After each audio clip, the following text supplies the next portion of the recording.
Separation can be tragic. We as a whole have gone through separations eventually in our lives that are unfortunate and troubling. Having a part close in your life, similar to a heartfelt connection, isn't something anybody might want to encounter in any event when that individual is backing you in your terrible times. In any case, for whatever length of time you've been together, you chose at some opportunity to be a piece of one another's lives, and that is something you ought to keep in mind and esteem. This misfortune can be exceptionally inconvenient to your psychological wellness and self-assurance. Notwithstanding, for getting clearness, there are far to conquer this psychological barrier. Permit yourself to lament the relationship. Each relationship is unique, and the torment you experience after the separation can differ too. However, regardless of what each relationship gives some look for distress and stress. Each individual that enters your life affects you, and they are there for an explanation, whether to show you a thing or two or assist you with developing.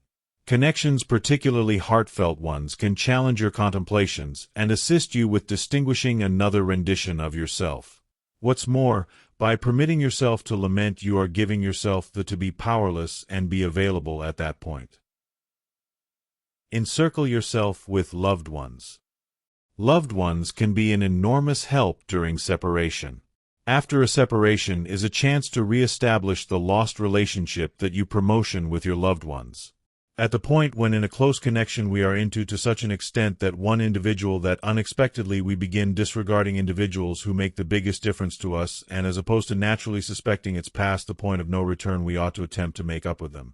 Since you realize that you can depend on them and be hopeless knowing the way that they won't ever pass judgment on you or leave you.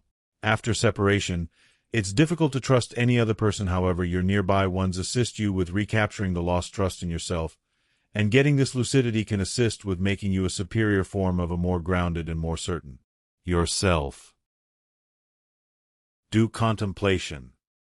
Contemplation is the most ideal way to continue and alleviate pressure. It assists you with having better concentration and fixation, works on your mindfulness and confidence, brings down the degree of stress and tension, and builds your close-to-home health and prosperity. Contemplation is additionally gainful for actual well-being, as it can work on your resilience of torment and assist with battling substance enslavement. It will likewise assist you with understanding your significance and assist you with recovering reluctance. Doing a legitimate contemplation is troublesome, and it requires investment to dominate reflection. However, we haven't arrived to dominate it. We are here to discover a sense of harmony and understanding. Finally, to close, the best way to continue is for you. You ought to know how valuable and significant you are to individuals who care about you. Connections are only a little piece of your life, yet you are the one to show what you can do and be a superior and more grounded rendition of yourself. Individuals travel every which way. Some come as an inspiration, and some are there to show us an important example in our lives. Along these lines, in conditions such as this, what we truly ought to do is center around ourselves. What I'm rehashing over and over, to cherish yourself and spotlight yourself, is because, during the time spent lamenting, we disregard ourselves. In this way, go get yourself another dress or a shirt, and begin once more. On the off chance that you are going through a tragedy or a distressing life-altering situation, feeling overpowered and needing support is justifiable. Dealing with your psychological well-being during these times is fundamental. Be prosperous and share happiness.